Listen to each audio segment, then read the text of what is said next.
State House studio in Montgomery. I'm Todd Stacy. Welcome to Capitol Journal. Today was the 17th day of the regular session, but most action happened in committee. Topping the list was the Senate Finance and Taxation Education Committee, which took up the education budget and its related bills. At $8.79 billion, this is the largest proposed education trust fund in state history. And that's not including the $2.8 billion the legislature is preparing to allocate in supplemental funds, thanks to carryover revenue from the last budget. All that money can make for a challenging budget process. In fact, Senator Arthur Orr, who chairs the committee, said it's the most difficult he has been a part of during his time working on budgets. I would have to say categorically and without reservation, this has been the most trying budget in my illustrious 12 former years. I guess this is year 13 as serving in this capacity as chairman of a budget, and that would include the 2011 session where we're working on the 2012 general fund budget that saw double-digit cuts to many state agencies. The 2024 budget includes a 2% pay raise for K-12 and two-year college employees.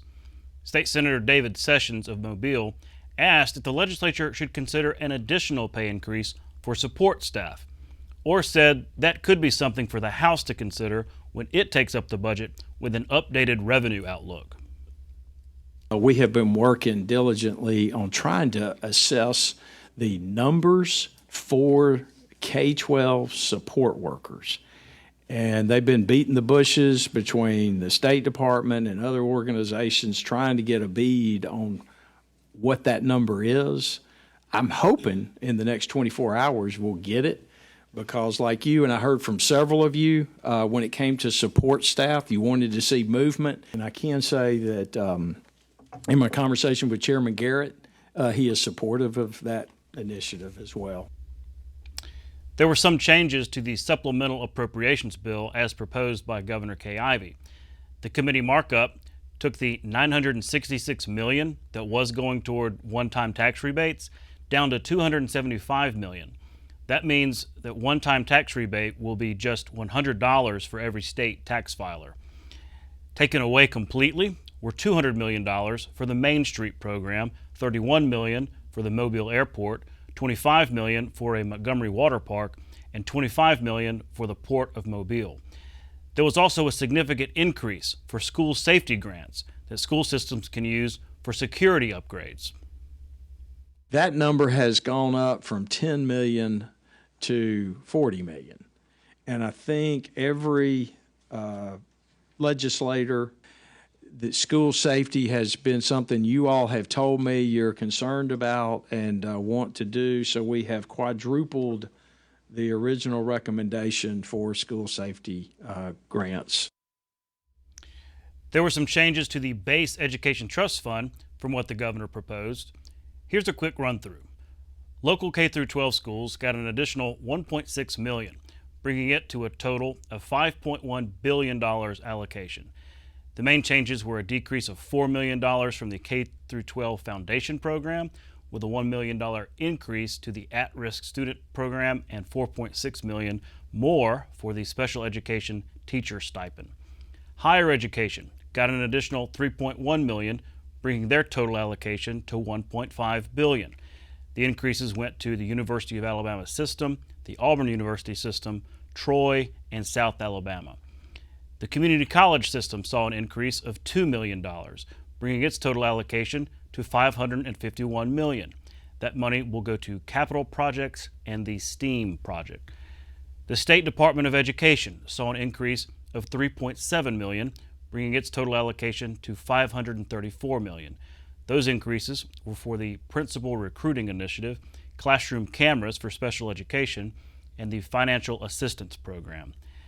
The Department of Mental Health saw a $7.1 million increase, bringing it to $76.9 million ETF allocation. The main plus-ups were for community providers and for programs for the intellectually disabled. Finally, the biggest change was for rural broadband grants, which saw its allocation reduced by $25 million from the governor's proposal. That leaves the ADECA program with $7 million from the ETF. The education budget and its related bills each passed the committee without a dissenting vote, and they now go to the full Senate. The Senate also convened to take up legislation this afternoon, and right off the bat, passed a bill dealing with transgender athletes. House Bill 261 from Representative Susan DuBose would prohibit biological males from competing in college sports designated for women, and vice versa.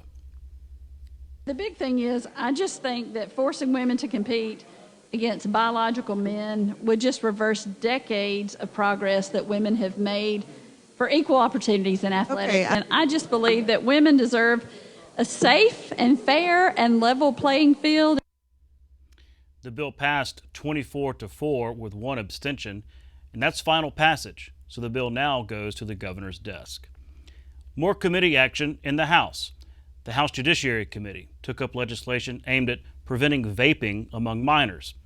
House Bill 319 ran into some opposition from the American Heart Association, who claimed the bill was being pushed by big tobacco companies. Representative Barbara Drummond, who has long sponsored anti-smoking and anti-vaping measures, said she had altered the bill to include input from the vaping industry and that the intent was to protect children. This bill does not deal with adult vaping. It is simply for children who are, young people who are 21 years old and under. This bill will make it illegal for retailers to sell all vape products to youth who are under that age. It will also make it illegal to sell any vape product that is not on the directory which was already established by this body in 2021. And it identifies all the vape products that do not contain nicotine so that they can be regulated. What this bill will simply do is regulate vaping for young people in the state of Alabama. This is, again, a vape bill for young people to protect their health and their welfare. That bill was approved and now goes to the full House. The Homeland Security Committee took up legislation dealing with driver's license suspensions. Senate Bill 154 from State Senator Will Barfoot would limit how quickly the state could suspend an individual's driver's license for non-moving violations, such as unpaid parking tickets or missed court dates. What this bill does, it puts some parameters on when a court can suspend the driver's license. And basically what it is, and this is a bill that's been with agreement with the Attorney General's office with the amendment. And what it does is if they miss more than one court appearance, then the court has the ability to suspend their driver's license. They actually have the ability to suspend their driver's license on one missed appearance. This makes it where there has to be more than one. And if they fail to make 3 or more payments, then they can suspend the driver's license. Right now, they can suspend the driver's license on missing one payment. This just gives them a little bit of leeway in case sometimes people have hardships. And basically, if they do get their license suspended as a result of failure to make miss 3 or more payments or miss court appearance, they can just pay a reinstatement fee and get their driver's license back. That bill was approved and now moves to the full House. And those were the highlights from a full day here at the State House. Coming up next, I'll talk with Secretary of Commerce Greg Canfield about what's next with economic development after passage of the game plan. We'll be right back. You can watch past episodes of Capital Journal online at video.aptv.org. Capital Journal episodes are also available on APTV's free mobile app. You can also connect with Capital Journal and link to past episodes on Capital Journal's Facebook page. And you can listen to past episodes of Capital Journal when you're driving or on the go with Capital Journal podcasts. Joining me next is Greg Canfield, Alabama's Secretary of Commerce. Mr. Secretary, thanks for coming on the show. Well, thank you for allowing me to be here. It's always good to be here. Yeah, well, you had a big week last week with the passage and signage, enactment of the game plan, all 4 economic development bills, the renewal and revising of our economic development incentive laws. Big week. Walk through. Just tell me what it was like to have that success and really have it pretty overwhelming. God, was that just last week? Yeah. So, I mean, obviously, we're thrilled. We had bipartisan support. We worked really hard to get to that point. So, I think that what a lot of people don't realize, but I know you do, is that this has been about a year in the making. We started working on all of this about a year ago. And during that process, of course, we were meeting with legislative leadership, the governor's team, walking through what this package needed to look like, some of the critical issues that we were facing, and really trying to put together the game plan that's a very forward, future-focused set of bills. It took a little bit of effort, of course, but we built a huge stakeholder team. So we had lots of business interests in helping us continue to move with this package, moving it forward. They came to our assistance as we worked through the bills and worked through different issues. You know how this goes. I mean, it has to be in the legislative environment. There has to be a certain amount of give and take, a good bit of touch with different leadership. So we were talking to Republicans and Democrats, House members, Senate members. We were talking to minority groups, everyone that had a stake really in any of this economic development package to build that consensus. And it became a very collaborative effort. There was a little bit of give and take, there always is. But I think at the end of the day, we came away with a package that we're very proud of.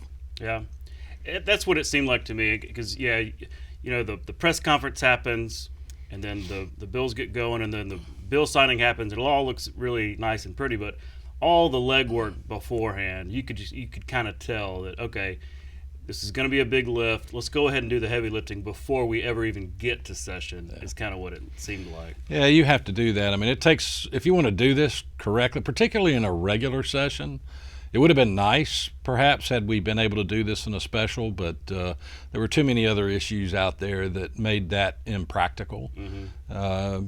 I mean, to get this passed in 2 weeks in a regular session, that's about as fast as you can get it done. But we really worked hard and heavy for about 8 weeks leading up to the session, and really hard as the session began. Lots of meetings. We kind of, at Commerce, and unfortunately, some of us had to take our regular jobs and kind of push off to the side some of the to-do items that are just a regular part of what we do, working projects, working trade. And to get there, you have to be available, and you have to meet with legislators. You have to understand what their concerns are, and you have to help them get to a point where they're comfortable with the information.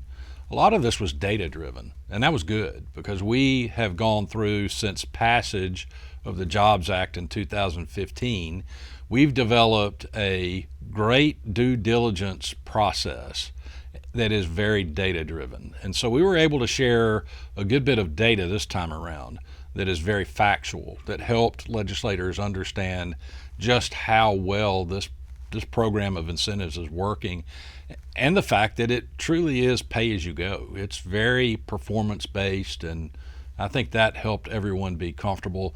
Plus the fact the fourth bill, the accountability bill, was something that I think gives us an opportunity to help the public better understand, as well as legislators elected to represent that public, just how well these incentives are working, as well as where they're going. Mm-hmm. Oh yeah, data is always better than just hopes and notions and things like that. Yeah. Well, what happens now? You've got these bills passed; they're in law. You've got most of what you asked for in terms of the updates to the state's economic development statutes. How do you go about, using them? I mean, it's up to your department mostly. I'm thinking of the Seeds Act that has getting these sites updated and things like that. What happens now that you've got the updates? So, once we got the bills passed, the game plan enacted, the governor signing it into law, that's when all the real work begins on the administrative side, the planning and the implementation side. So we're already working on that. In fact, we started working on that before passage to a certain degree. We weren't always sure what the final product was going to look like, so we couldn't put finishing touches on everything. But as it relates to passage of the Seeds Act, we're going to be utilizing the State Industrial Development Authority, SEDA as we call it, as the mechanism to deliver that program. So SEDA's never had this in-depth of a program. Hopefully we're going to secure the funding. I was going to say, it didn't come with an appropriation. Do you think that's going to happen this session? Certainly, that's our hope. We're having some good conversations with legislators. We're hoping to see an appropriation come in. We felt that there was so much discussion, so many bills kind of traveling around, that we're going to be looking at taking a little piece of the funds that would be available in the appropriations process, that we wanted to work kind of quietly and more deliberatively with the budget chairs and legislative leadership and the governor's office. So I think we're getting there. But we certainly have to put new rules into place. We have to create a mechanism for evaluating applications for seeds. And so there's a good bit of work being done in that regard. And even as it relates to the accountability bill, we're working now to redesign our website, to assume and work on the actual layout of the information that we'll be putting there. So the Made in Alabama website is a very informative website already. We want to make sure that we are consistent with our branding on that website in terms of how we introduce this information and how we present it. So a good bit of work being done in that regard. Thinking about these sites, these potential industrial sites, is there a good example that floats to mind of like how we can think about this? I'm thinking like, okay, is it a place in rural Alabama that is vacant and maybe could, is it close enough to rail and close enough to the city to, for sewage and things like that? Or is it a more urban environment, maybe a former industrial site? Is there any kind of good example of what kind of sites might be, the next in terms of developing and offering to? Yeah, you actually painted the picture of what the scenario looks like, because we envision seeds being the opportunity to accomplish two things, and to do so in a program that is going to benefit rural Alabama as well as our more urban counties across the state. The one thing that's true is that we've been successful over the last 10 years or so, and particularly since the passage of the Jobs Act in 2015, to the point that we've put more projects on sites and we now have a shortage. So the two things that we hope to accomplish with seeds is take those sites that are already in the inventory or local communities are evaluating to possibly enter into their inventory for development, and to give them a opportunity and a cost-sharing grant opportunity where the locals will put in and have some skin in the game, and the state will also, to help get those sites evaluated, help them get certified, do the engineering work that's necessary to get them to the point where they're what we call speed to market ready. It used to be called shovel ready. You'll still hear either one of those terms. And then the second thing that we want to do with seeds is add to the inventory. So we're going to be looking very closely at tracts of land that are going to be 75 to 100 acres plus, many of which might be in rural Alabama. We'll be looking at things like where is rail located, how close to major highways or interstates. We'll be looking at what are the infrastructure capabilities for electrical, natural gas, sewer, water, all of those things, and making some prioritization of how we partner and help with through the SEEDS Act, dependent on how much money we have, right, available to us in the grant making process, to begin to add to that inventory of new sites so we can attract new investment and new jobs that come with that investment. I remember you and me talking before on the podcast about, you were saying essentially that location and the way it fits into their supply chain and the way the community, all those intangible factors maybe matter as much or more than economic incentives. Is that a fair?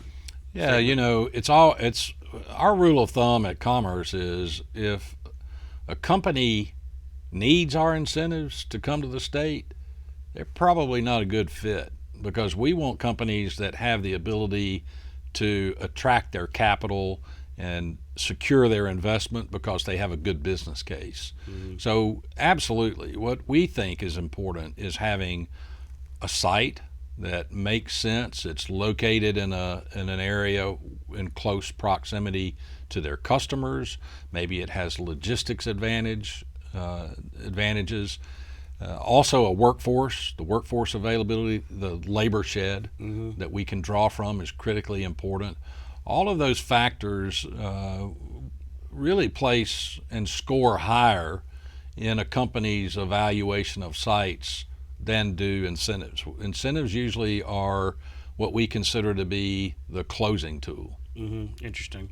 Well, switching gears, I want to ask you about trade. Today is the Governor's Trade Excellence Awards. This happens every year, where she identifies and Commerce identifies the real all-stars for trade, both domestically and international.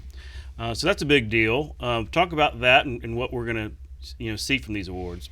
Yeah, so the Governor's Trade Excellence Awards are something that we do every year. It's really difficult to kind of down select to what usually is about 7 companies. And these companies will range in everything from small companies to medium-sized enterprises all the way up to the big boys. They represent companies that have performed in trade particularly well in the prior year.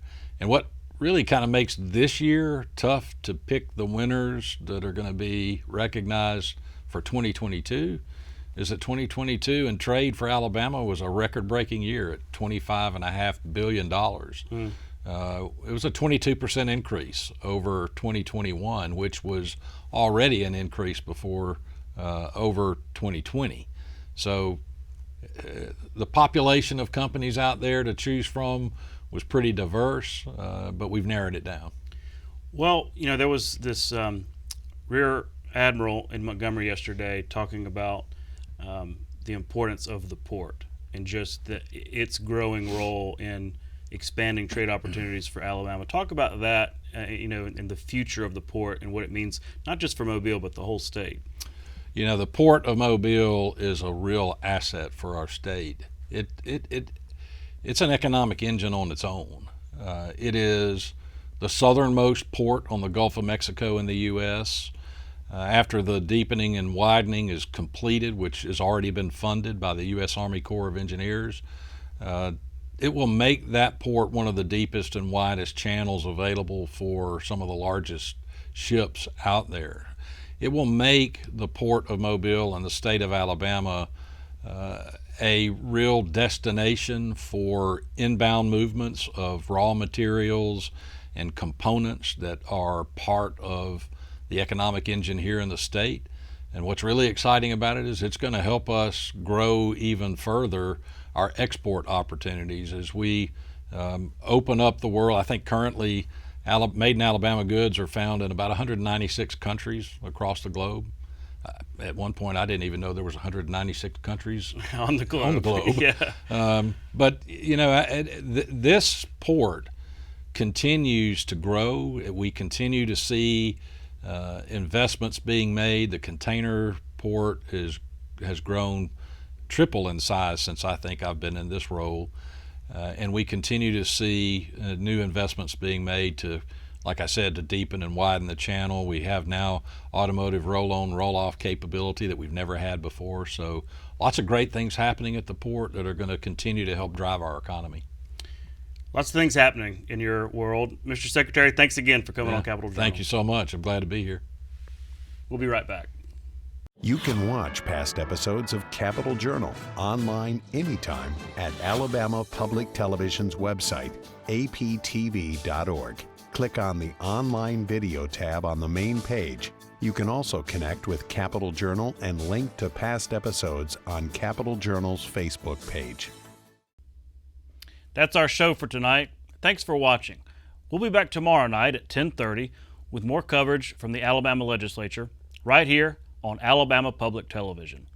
For our Capitol Journal team, I'm Todd Stacy. We'll see you next time.